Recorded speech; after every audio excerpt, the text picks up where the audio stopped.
Hi hello welcome to E96 entertainment. నేను మీ సౌమ్య. ప్రస్తుతం మనం ఇంతకుముందు వాళ్ళతో ఒక కాల్ రికార్డింగ్ మాట్లాడుతూ వచ్చాము. దాని తర్వాత మేము ఇక్కడికి వస్తాము అని కూడా చెప్తూ వచ్చాము. ఇక్కడ మనం చూస్తున్నాం కదండి, ప్రస్తుతం ప్రభుత్వ జిల్లా ఆసుపత్రి భువనగిరి దగ్గర మనం ఉన్నామన్నమాట.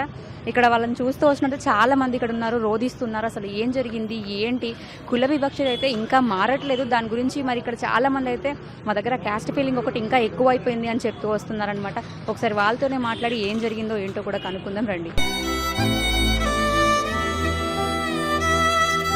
అమ్మా, ఏమైందమ్మా? అసలు నా బిడ్డకు అన్యాయం జరిగిందమ్మా. మేము ఎస్సీ వాళ్ళము, వాళ్ళు కుర్మోళ్ళు పెళ్లి చేసుకురు. నా బిడ్డ రానంటే వాళ్ళ ఇంటికి తోలినా, వాళ్ళు బాగా తిట్టిర్రు, నా పిల్లను కొట్టిర్రు. నా పిల్ల నా ఇంటికి వచ్చింది, ఏం అడిగినా చెప్పలేదు, మంచిగానే ఉన్నట్టుగా ఉంది. ఇట్లా వేసుకుంది తల్లి. ఓ అమ్మా, ఓ భూమిక, ఓ బిడ్డో, ప్రయత్నించలేదమ్మా? ఓ బిడ్డో, మరి ఇక్కడ హాస్పిటల్లో మీరు అడ్మిట్ చేసినాక డాక్టర్లు ఏమన్నారు అసలు? ఓ అమ్మో, కోమాలో పోయింది అన్నారు. ఏం చెప్పలేదు, ఏమనలేదమ్మా, కోమాలో పోయిందని అన్నారు. ఓ బిడ్డో, పెళ్లి చేసుకుని ఎన్ని రోజులు అవుతుంది అసలు? ఇవాళకి 4 వారాలమ్మా, 4 వారాలు. ఓ అమ్మో, ఓ బిడ్డో, ఓ బిడ్డో, మీరు చెప్పండి అమ్మా. అసలు మాట్లాడలేకపోతుంది కదా. ఇంటికి వచ్చి మాట్లాడితే బాగుంటుంది మేడం. ఇప్పుడు ఏం మాట్లాడలేకపోతున్నాం, ఎందుకంటే మాకు ఆల్రెడీ అంటే ఇక్కడ హాస్పిటల్ దగ్గర మనం అడ్మిట్ చేసినాక కూడా తను స్పృహలో లేదు, ఏం లేకపోయినా కూడా తను బ్రతికుందని చెప్పేసి చెప్తూ వస్తున్నారు అని చెప్పేసి కూడా అన్నారు. నిజమేనా అండి అది? కాదండి. నువ్వు చెప్పు. పనికి వెళ్ళినాం, మేము అందరం పనికి పోయినాం. తల్లి ఉంది, తల్లి చెప్పండి. ప్రాబ్లం మొత్తం అమ్మ, మీరు కొద్దిసేపు కొంచెం ధైర్యం చేసుకుని ఏం జరిగింది ఏంది చెప్పండి అసలు. శివరాత్రి అని బట్టలు వింటున్నాము, మీదికి వచ్చింది. బట్టలు విన్నాము, ఎండేసినాము. నా కాళ్ళు కాలుతున్నాయి అమ్మ అని కిందికి వచ్చింది. 2-3 ఉంటే నేను వేసి వచ్చే వరకే తలుపులు బిరుగా పెట్టుకుంది. చీరతో నూరేసుకుంది. తలుపులు వలగొట్టేసరికి లేట్ అయింది. అంచెల హాస్పిటల్ తీసుకొచ్చినాము. హాస్పిటల్కి వచ్చి గాంధీకి రాస్తే అక్కడ పోయినాము. ఫోన్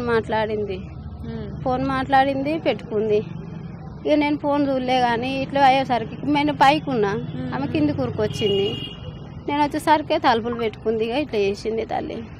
మరి ఇప్పుడు వాళ్ళ చేసుకున్న హస్బెండే కానీ లేకపోతే వాళ్ళ అత్త వాళ్ళే కానీ వాళ్ళు ఏమంటున్నారు అసలు? వాళ్ళు ఏం రియాక్ట్ అవ్వట్లేదు?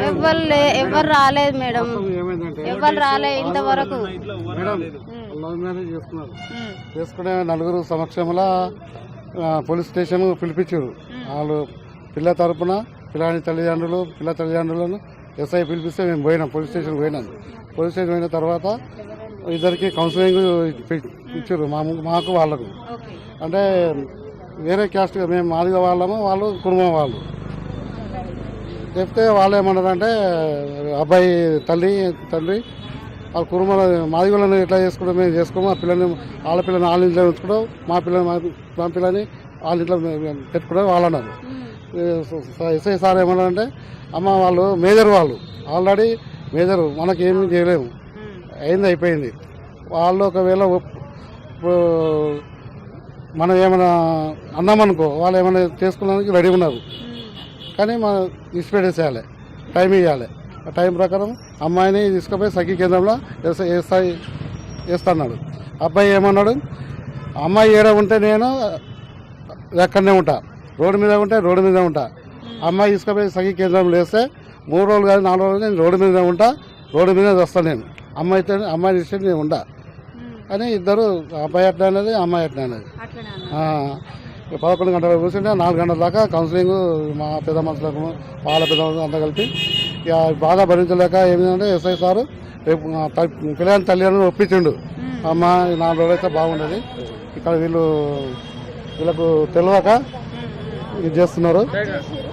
ఇంటికి తీసుకుపోయి 4 రోజులు ఉంచుకోమ్మా, 4 రోజుల తర్వాత చేంజ్ అయిపోతారు, మారుతారు అని చెప్పేసి చెప్పి 4 రోజుల తర్వాత మారుతారు, తర్వాత మాట్లాడదామని ఎస్ఐ సార్ చెప్పినాం. చెప్తే మళ్ళీ వాళ్ళు ఏమన్నారు అంటే సరే సార్ ఏం మాట్లాడుతుంది ఆమె, బయట పోయినా మాట్లాడేది అయిపోయింది. అయితే అయితే ఇంటికి తీసుకొచ్చినాం. ఇంటికి తీసుకొచ్చిన 3 రోజులు ఉన్నది. 4 రోజుల తర్వాత మా పెద్ద మనిషి సమక్షంగా మాట్లాడదామని ప్లాన్ చేసినాం.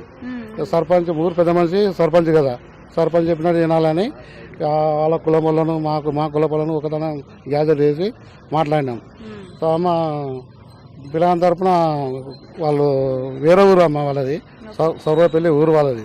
మా ఊరికి బతకనికి వచ్చారు వాళ్ళు. వాళ్ళకు ఊళ్ళో ఏమీ లేదు. వాళ్ళు క్యాస్ట్లో వాళ్ళ కుర్మ సంఘంలో కూడా సభ్యత్వం లేదు వాళ్ళది. వాళ్ళ కులం పట్టించుకోలే. ఇక మా కులం పట్టించుకొని మేము టైట్ చేసేవరకల్లా 3 రోజులు టైం పెట్టింది. సరే 3 రోజుల తర్వాత కులం తీసుకొచ్చి మాట్లాడిపిస్తా అని చెప్పింది. ఇక 3 రోజులు అయిపోయింది, రాలేదు. 4 రోజులు అయింది, రాలేదు. మళ్ళీ సర్పంచ్ పిలిపిస్తే వచ్చిండ్రు.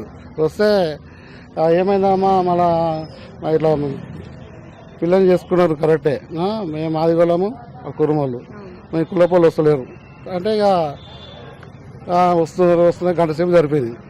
ఇక తర్వాత పిల్లగాని అబ్బాయి నాయనని పిలిపించినాము. 1 గంట తర్వాత తీసుకొచ్చారు కులపోళ్ళను. ఆ కులపోళ్ళ వాళ్ళు మా తరఫున ఊరి తరఫున వచ్చిన వాళ్ళు, కులం తరఫున రాలేవాళ్ళు. మాట్లాడి ఒకటే డిసైడ్ చేసినాం. పిల్లకి ఆధారం ఏం లేదు. ఇవాళ పెళ్లి వేసుకున్న సేపు వాడుకుంటాడు, తర్వాత విడిచిపెడతారు. పిల్లకి జీవితం ఏంది? పిల్లలు 1 రూపాయి పని చేయడు. పిల్లాడు సైకో, తల్లిదండ్రులు ఖాళీగా పెరిగిన అవారగా తిరుగుతాడు, డ్రగ్స్ తీసుకుంటాడు, గంజాయి డ్రగ్స్ అన్ని అలవాటు ఉన్నాయి. సైకో అబ్బాయి సైకో. అబ్బాయి వాళ్ళ మదర్ కూడా సైకో. తను కూడా ఇలాంటి అలవాటు ఉందా? తనకు అలవాటు కాదు కానీ మైండ్ కొంచెం. అబ్బాయి వాళ్ళ నాయన కూడా డ్రింక్ మాస్టర్, పొద్దున్న లేసి తాగుతాడు. వాళ్ళ అమ్మ మెంటాలిటీ. ఈ పిల్లగాడి సైకో, 1 రూపాయి పడలేదు. ఎట్లా చదువుతావు పిల్లను అంటే నేను చదువుతా, ఏం పని లేదు, ఏం లేదు. ఆ పిల్ల అమ్మాయి ఇంత అంతా 8,000 జాబ్ చేస్తున్నది. అమ్మాయికి తెలుసా ఇవన్నీ తీసుకుంటాడు, డ్రగ్స్ తాగుతారు అబ్బాయి అని చెప్పేసి? మరి మాకు తెలియదు అంటే బయట నుంచి మాకు తెలుసు. అబ్బాయి తరఫున వాళ్ళ కులపోలే మాకు చెప్పారు ఎట్లా పిల్లలకి ఆధారం లేదు. అతను మ్యారేజ్ అయినాక ఇలా బయట టాక్ తెలుసు, ఇట్లా డ్రగ్స్ తీసుకుంటాడు ఇదంతా. అప్పటిదాకా ఎవరు తెలియదు. అప్పటి వరకు హైడ్ చేసారు మొత్తం. ఎప్పుడైతే మ్యారేజ్ అయిందో అప్పుడే మీకు తెలిసింది అంతా కూడా. అయితే విలేజ్ వాళ్ళు కూడా చెప్పారు మంచోడు కాదు, ఇట్లా డ్రగ్స్ తీసుకుంటాడు అది అని. అయితే ఏం పని చేయడు, డీజే ప్రోగ్రామ్స్ అవి అంటే చేస్తాడు ఆయన. ఈ అమ్మాయి తరఫున ఆధారం కావాలని కుల పెద్ద మనుషులు అందరం కలిసి అదర్ కాస్టు మాల కుర్మ సాల వాళ్ళన్ని కులాలు కలిపి ఏం చేసినామంటే పిల్లకి ఏదైనా ఆధారం ఉండాలి. ఆధారం ఉంటే గ్రిప్ ఉంటుంది. అబ్బాయి అప్పుడు పని చేస్తాడు అన్నట్టుగా నలుగురు మా పెద్ద మనుషులు 2 గంటలు మనం రీసెర్చ్ చేసి మాట్లాడితే ఆ అబ్బాయి పేరు మీద ఇల్లు ఉన్నది. ఇల్లు అమ్మాయి పేరు మీద రాసి ఇచ్చిన తర్వాత కుల పెద్ద మనుషులు అందరం సంప్రదించి ఎవరి నెలకి వెళ్ళిపోయినాం. పోయిన రాత్రి నుంచే టార్చర్ పెడుతుంది అబ్బాయిగా. గురుమిల్లాలో ఎట్లా వచ్చినాము, మేము మల్లన్న పని చేస్తాము, దుర్గమ్మ పని చేస్తాము, వీరవ్వ పని చేస్తాము, మా ఇళ్ళలో ఎందుకు వచ్చినావు? ఉన్నదంటే చేసుకునేటప్పుడు తెలియదా ఇవన్నీ ఉంటాయి? మరి ఒప్పుకున్నది, ఏమని ఒప్పుకున్నది? నా బిడ్డ అయిన ఒకటే, వాళ్ళ బిడ్డ అయిన ఒకటే. నేను నా బిడ్డను మేము ఏమి తింటే వాళ్ళకి అదే పెడతా, నేను మంచిగా చూసుకుంటా అని ఎస్ఐ సార్ కూడా ఒప్పుకున్నది. ఒప్పుకున్న ప్రకారమే రాసింది. అయితే ఎప్పుడైతే ఇల్లు ఏమైనా అమ్మాయి పేరు మీద రాసిచ్చినామో రివర్స్ అయిపోయింది. దళిత అమ్మాయి మీద ఒక ఇల్లు రాపిచ్చారు, ఒక బాడుకోమని వాళ్ళ తిట్టినాక వాళ్ళు ఏం చేశారు జంట ఆ రోజు నైట్ వెళ్ళిపోయారు, హైదరాబాద్కి వెళ్ళిపోయారు. వాళ్ళ రిలేషన్ ఎవరో ఉంటే వాళ్ళ చుట్టాలకి వెళ్ళిపోయినాక మళ్ళీ ఫోన్ చేసి ఊళ్ళో గ్రామ మనుషులు ఏం చేశారు, పెద్ద మనుషులు మీరు రారీ వచ్చినాక పంచ మాట్లాడదాం అనేసరికి ఊళ్ళో గ్రామ మనుషులు అందరూ మాట్లాడారు. మా మామయ్య మా మరదలు ఆమె మా మరదలు.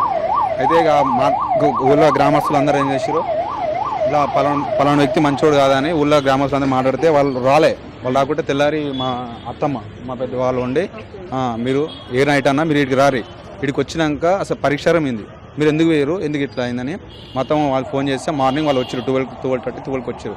వచ్చినాక ఊళ్ళో గ్రామస్తులందరూ మాట్లాడాక మా మామయ్య ఉండి అలాది అసలు యాక్చువల్లీ వాళ్ళు ఆ ఊరు చిమ్మలకొండరు కాదు, వాళ్ళ మమ్మీది చిమ్మలకొండరు.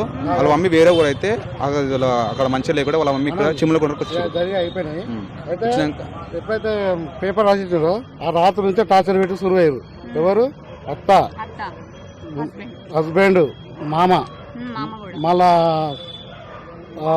పిల్లని వాళ్ళ అక్క ఆల్రెడీ మ్యారేజ్ చేసి వెళ్ళిపోయారు.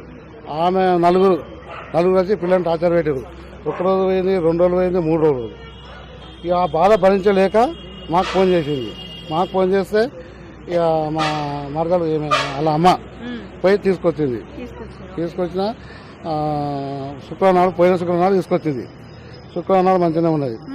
మళ్ళీ శనివారం నుంచి ఆ పిల్లాడు మళ్ళీ ఫోన్లు పెట్టి నీవు వస్తావా లేక నేను రావాలన్నా. పిల్లాడు టార్చర్ పెట్టబట్టే ఫోన్లోనే. మళ్ళా పిల్లాడి తరఫున ఈ ఇద్దరు నడుమ ఫ్రెండ్షిప్ కలిపి వీళ్ళ అమ్మ మా బిడ్డ వాళ్ళ దోస్తున్నది. ఆ బిడ్డ ఆమె ఇద్దరికి జైంట్ కలిపింది. పెళ్లి ఆమెనే చేసిన పిల్ల. ఆ పిల్ల ఇప్పుడు లేదు. ఆ పిల్లని పట్టుకుంటే అన్ని బయటపడతాయి. ఆమె చనిపోయే ముందు మార్నింగ్ 8 o'clock అతనితో ఫోన్ మాట్లాడింది, అబ్బాయితో, మ్యారేజ్ చేసుకున్న అబ్బాయితో. ఆ రోజు ఒక్కటే కాల్ బ్యాక్ ఉంది వాళ్ళ దాంట్లో. అది మేము టార్చర్ కింద మా పిల్ల భరించలేక చనిపోయింది. కానీ మీతో మరి ఇంట్లో హింసలు పెడుతురని చెప్తూ వచ్చింది కదా. అవన్నీ ఏం లేదు, అవన్నీ ఏం చెప్పలే. కాకపోతే జర మనసులో పెట్టుకుని. సో మరి ఇప్పుడు వాళ్ళ అత్త, మామ, తను ఎవరైతే హస్బెండ్ ఉన్నారో వాళ్ళు ఏమంటున్నారు అసలు? వాళ్ళు ఎలా రియాక్ట్ అవుతారు? లేరమ్మా, ఇప్పుడు అమ్మాయి ఊరేసుకొని బుధవారం పొద్దున 11:30కు ఊరేసుకున్నది. తీసుకొని మేము ఏ హాస్పిటల్ తీసుకొస్తే వీళ్ళు వీళ్ళు ఏం చేశారంటే మాతోటి కాదు, గాంధీ కళ్యాణ్ లేకుంటే ప్రైవేట్ హాస్పిటల్ తీసుకుపోయి ఇమీడియట్లీ తీసుకుపోతే కొంచెం బచ్చే ఛాన్స్ ఉన్నదంటే మేము డైరెక్ట్ నీలిమ హాస్పిటల్ తీసుకుపోయినాం. అన్నాజ్గూడెంలో నీలిమ హాస్పిటల్ తీసుకపోతే వాళ్ళు ట్రీట్మెంట్ వెంటిలేటర్ పెట్టి ట్రీట్మెంట్ చేసారు. ఆ అమ్మాయి పల్స్ అన్నీ పడిపోయినాయి, ఇవన్నీ దెబ్బతిన్నాయి. టైం కోలుకోవాలంటే టైం పడుతుంది. వారం పట్టవచ్చు, 2 వారాలు పట్టవచ్చు. అప్పటిదాకా వెంటిలేటర్ మీద పెట్టారు అమ్మాయిని.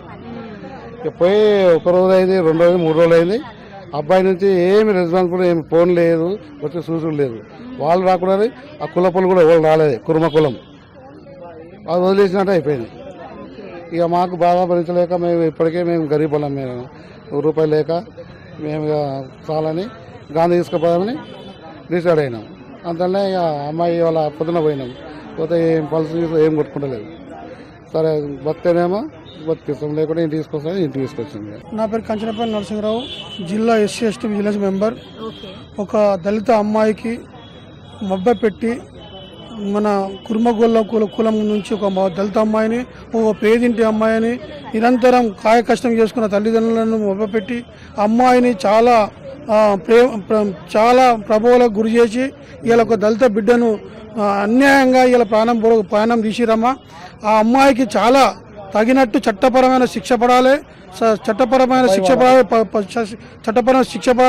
అలాగే అమ్మాయి ప్రాణాలు ఎట్లా పోడగొట్టుకుర్రో అబ్బాయి ఇట్లా అదేవిధంగా శిక్ష వేసి అమ్మాయికి ఆర్థికంగా కానీ, న్యాయపరంగా కానీ, ఆర్థికంగా కానీ భరోసా ఇచ్చి ఇప్పుడున్న పోలీస్ డిపార్ట్మెంట్ కానీ, అక్కడున్న కుల సంఘాలు కానీ అన్ని సపోర్టుగా ఇప్పుడు ఈ అమ్మాయి తరపున నిలవడం జరుగుతుందమ్మా. ఇప్పుడే పోలీస్ స్టేషన్కి వెళ్ళడం జరిగింది. ఏసీపీ గారు ఇట్లా మాకు చెప్పడం జరిగింది. చాలా అమ్మాయిని టార్చర్ పెట్టి వీళ్ళు చెప్పలేకపోయింది. అమ్మాయి ఆల్రెడీ 4-5 రోజులు వాళ్ళ ఇంటికాడ ఉంచుకోరు. నువ్వు ఒక మాదిగా కులస్తూ, నువ్వు SC మాదిగా బిడ్డవు, నువ్వు మా ఇంటికి ఎట్లా వస్తావు, ఏ విధంగా వస్తావు, నీకు అర్హత లేదని చెప్పి అక్కడ అత్త, మామ, లాస్ట్కు చేసుకున్న భర్తకి ఇట్లా ఇవాళ అమ్మాయికి అన్యాయం జరగడం జరిగింది. అదే విధంగానే అమ్మాయి మనస్తాపంతో ఎవరికి, మమ్మీకి, డాడీకి, అన్నలకు, బాబాయిలకి ఎవరికి చెప్పకుండా మనస్తాపంకి చెంది అమ్మాయి ఇలా ఆ విధంగా చేసుకోవడం జరిగింది. ఆ విధంగా ఏ అమ్మాయి కానీ, ఏ ఆడబిడ్డ కానీ, ఏ కాస్టులు ఉన్నా ఏ ఆడబిడ్డకు న్యాయం జరగాలి, అన్యాయం జరగకుండా ఇక్కడ ఉన్న ఇక్కడ ఉన్న అధికారులు అనధికారులు అందరు కలిసి అమ్మాయికి న్యాయం చేయాలి. ఆ అమ్మాయిని ఇట్లా ఇక్కడ గవర్నమెంట్ హాస్పిటల్ తీసుకెళ్తే ఫస్ట్ తీసుకొచ్చిరట. అమ్మాయిని అనవసరంగా మనం వేరే హాస్పిటల్కి తీసుకుపోయి ఇలా ఆర్థికంగా ఇట్లా అమ్మాయి తల్లిదండ్రులకు నష్టపోవడం జరిగింది. ఇలా 2,50,000 రూపాయలు బిల్లు కట్టి అమ్మాయిని తీసుకొచ్చి ఇవాళ ఆర్థికంగా చాలా ఉదయం లేస్తే వాళ్ళు కాయ కష్టం చేసుకుంటారు. డైలీ వర్కర్స్ వాళ్ళు పొద్దున్న లేస్తే డైలీ లేబర్ వాళ్ళు చేసుకున్న అమ్మాయి తల్లిదండ్రులకు ఈ విధంగా మీరందరూ న్యాయం మీ మీడియా మిత్రులకు విజ్ఞప్తి చేస్తున్నామని నేను కంచెరపల్లి బొంగిట్ట ఉన్నది. ఈ మీడియా మిత్రులు అందరూ సహకారం చేసి మీరు ఇట్లా అందరినీ అమ్మాయి వెంట తోడుబాటు ఉండి అమ్మాయికి న్యాయం చేయాలని విజ్ఞప్తి చేస్తూ మీ మీడియాకు అందరికీ ఇక మీరు అందరికి వచ్చిన మీ బృందానికి నేను ధన్యవాదాలు తెలుపుతూ మీరందరూ సహకరించాలని రేపు పొద్దున ఏసీబీ గారి దగ్గర పోవడం జరుగుతుంది. వాళ్ళు ఏం రిపోర్ట్ ఇస్తారు ఏం కాదు మేము అందరికి చెప్తామమ్మా.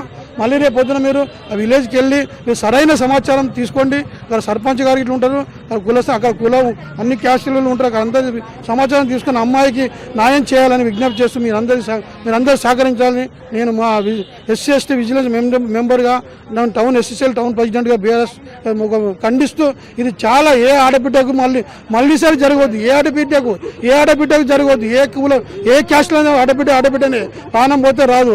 అబ్బాయికి రక్ష తీసుకుంటారట, నాన్న అలవాట్లు ఉన్నాట. అక్కడ తీసుకుపోయి వాళ్ళ అమ్మాయిని పంపించారట. హైదరాబాద్ తీసుకుపోయి అబ్బాయి 24 hours ఫోన్ చేసి డబ్బులు పంపి అని టార్చర్ భరించలేక అమ్మాయి ఎవరు చెప్పుకోలేక ఇలా చంటి పాప హస్బెండ్ అమ్మాయి ఇలా నేను ఎక్కడ చూడలేదు. ఎంత మంచి అమ్మాయిని ఇలా కొంతమంది దుర్మార్గులు అందరూ కలిసి ఇలా అమ్మాయి ప్రాణాల మీద తెచ్చిరమ్మ అమ్మాయి ఫోటో ఇది. అమ్మాయిని చూస్తేనే ఇలా మనం తెలుసుకోవాలి. చిన్న వయసు ఆమెను ప్రభావంలో పెట్టి ఇలా అప్పుడు తెలియకుండా ఇలా అమ్మాయిని ప్రాణం తీసిన వాళ్ళందరూ ఆ అమ్మాయికి న్యాయం జరిగే వరకు పోవడం కొనసాగుతూనే ఉంటుంది.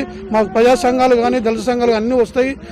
ఈ అమ్మాయికి ఆర్థికంగా న్యాయపరంగా అండదండలను మీ మీడియా పరంగా ఇట్లా మాకు సపోర్ట్ చేసి మీరందరూ సహకరించాలని విజ్ఞప్తి చేస్తూ కోరుకుంటున్నాం. ఓకే, ధన్యవాదాలు. Thank you very much.